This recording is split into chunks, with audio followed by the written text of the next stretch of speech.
Experts et Finances vous présente la revue de presse de Jean-Pierre Corbel.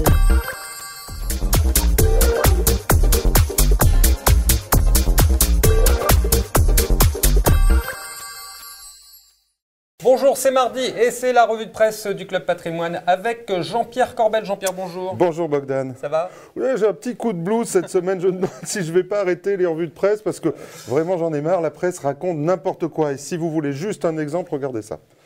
Le départ à la retraite ou à la semi-retraite de l'homme le plus riche du monde, Bill Gates, 58 ans, va quitter la présidence du conseil d'administration de Microsoft.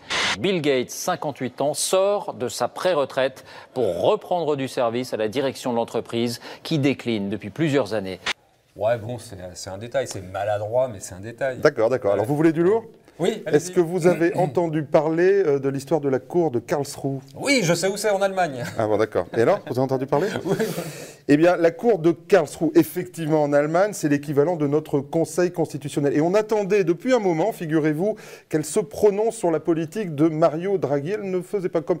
On attendait sa réponse et comme Tseran, on ne voyait rien venir. Et puis vendredi dernier, les sages allemands se sont prononcés. Regardez.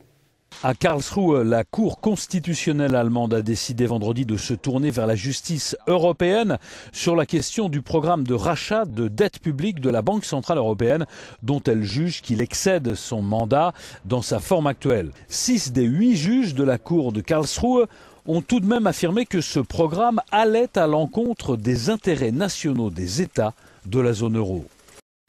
Ouais, effectivement, c'est chaud. Bon, alors, en fait, là encore, la presse dit un peu n'importe quoi. Regardez, la une du Figaro, et qu'est-ce que dit le Figaro? Que les Allemands jettent l'éponge, alors qu'on voit le contraire dans un article très documenté des Échos. Une majorité de 6 juges sur 8 est d'avis que la BCE a dépassé le cadre de son mandat en décidant d'adopter la mesure des OMT. La Cour considère que les conditions restrictives posées par ce programme sont de nature peut-être à pouvoir rendre compatible avec le droit allemand. La Cour de Karlsruhe se prononcera donc le 18 mars prochain, Bogdan. Alors en vérité, qu'est-ce qui se passe? La Cour ne peut pas se prononcer parce que l'OMT n'a jamais été appliqué. Alors elle va chercher le droit européen, elle demande à la Cour de justice européenne de se prononcer et puis on verra le 18 mars. Oui, effectivement, personne n'en a parlé de ça. Et oui, parce que c'est pas assez spectaculaire pour que, c'est pas dans le gala. Voilà, que la presse magazine s'intéresse. Ils n'ont pas mis de casque, la Cour de Karlsruhe. Mais croyez-moi, si le 18 mars, les Allemands nous disaient streng verboten juste avant les élections européennes, eh bien pour le coup, ça serait assez spectaculaire, Bogdan. Oui, ça serait chaud pour Mario Draghi. Ouais, chaud bouillant. Et regardez cette une du Figaro, justement, Super Mario, qui a affirmé jeudi que l'Europe n'était pas en déflation, bien que la situation soit complexe. Et donc la BCE a maintenu ses taux inchangés, alors qu'on pensait avoir une baisse. C'est une bonne nouvelle pour la bourse, puisque vous avez vu, le CAC a gagné 2,5% sur les 2 derniers jours de la semaine dernière. Étonnant. Et comme dirait mon ami Montebourg, c'est une très mauvaise nouvelle pour nous, l'Europe, l'euro, puisque l'euro est passé au-dessus des 1,36 et donc les exportateurs, bouf.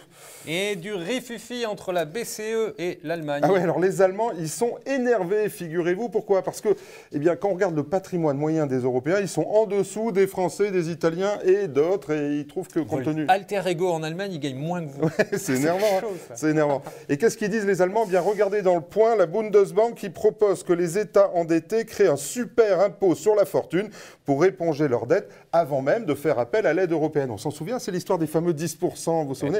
Et on en parle par différents canaux. Ça va mal se terminer. Un matin, on va se réveiller avec moins 10 sur la note. Bon, et il y a aussi un problème au Crédit Agricole. Alors, non, attendez, on va peut-être pas le dire comme ça et pas affoler, mais regardez, c'était sur mots croisés France 2, c'était lundi, et il y avait un débat entre le ministre de l'économie Marine Le Pen, et drôle d'ambiance quand même, regardez ça. Vous nous annoncez que le Crédit Agricole va se casser la gueule? Ce que je vous annonce, c'est que le Crédit Agricole va très mal, bien entendu. Et qu'est-ce que vous faites? Vous êtes en train d'appeler les déposants à retirer. Ben voilà, c'est ça. Oui, Madame Eh Le bien Pen. voilà, vous l'avouez. Vous avouez que vous mentez aux Français parce que vous avez peur de la panique. Voilà ce que vous avouez. Mais non, vous parlez de patriotisme, et bien ça, c'est une attitude anti-patriotique. Moi, je vais vous dire, monsieur Calais. Ouais, c'est chaud, hein, si c'est vrai. Alors, ce qui a étonné quand même, c'est que le ministre, vous avez vu, Bogdan, il n'a pas réagi. Il a dit que Madame Le Pen affolait les foules, mais il n'a pas dit non. Et regardez cet article. Début janvier, une étude de 2 économistes néerlandais mandatés par l'OCDE quand même. Alors, elle était contestée, cette étude, mais cette étude, elle avait alimenté la spéculation parce qu'elle disait qu'il fallait 84 milliards, pas moins, de fonds propres pour recapitaliser les banques. Et 31 milliards seulement pour le Crédit Agricole. Sur 84, ça fait beaucoup. Alors la banque conteste ces chiffres et elle a raison au fond, puisqu'en réalité, certes, la filiale cotée peut avoir peut-être des difficultés de fonds propres, mais la richesse du Crédit Agricole, elle est dans les caisses régionales, dans les actionnaires. Donc les résultats du Crédit Agricole, c'est le 19 février. On espère que la Banque Verte rassurera tout le monde. Une qui rassure pas, c'est Madame Nouy. Vous vous souvenez, c'est la patronne de l'ACPR qui est passée à l'Europe et qui contrôle les banques maintenant. Et qu'est-ce qu'elle nous dit hier? Elle nous dit que les banques en Europe, on les laissera faire faillite si elles ne vont pas bien. Donc tout ça n'est pas bon non plus.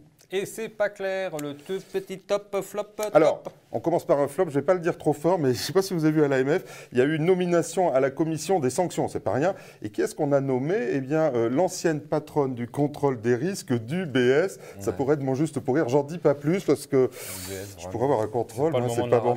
Voilà. Bon, allez, un petit top. Alors, un top, une femme aussi, enfin les femmes en général, et vive la parité. Regardez cet article dans Challenge. Vous me rachetez là, Jean-Pierre. Oui, je me rachète, exactement. Ça sent le rachat de points.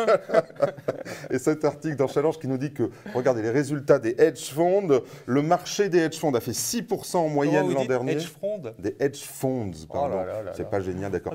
Et le marché a rapporté environ 6% l'an dernier et les fonds spéculatifs gérés par des femmes, eux, ont rapporté 10%. Donc je le redis, vive la parité. Et peut-être une nouvelle thématique à suivre, les fonds gérés par des femmes. Allez, pour terminer. Allez, on finit par un juste pour rire.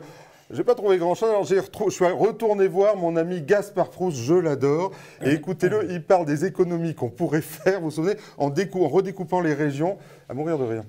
Génial ça comme thème, le découpage des régions, c'est tellement excitant. Bon, c'est un peu simple, c'est vrai, quoi. Enfin, il suffit de faire deux trucs, deux régions. Zone libre, zone occupée. Non. Non, pardon, non. Paris, province. C'est bien Paris, province. Le caviar, le blini. Voilà, c'est... Ouais, moi, c'est marrant, il me fait pas rire. Ah bon? Ouais, non. Ah bon, bah écoutez, chacun son rire. Bon, en tout cas, vous, ça vous fait rigoler. Vous riez comme un Polonais, Bogdan, c'est autre chose, il faut un peu de vodka. Jean-Pierre, merci beaucoup. À bientôt. Quant à moi, il ne me reste plus qu'à vous remercier et je vous donne rendez-vous mardi prochain. D'ici là, gardez-vous bien.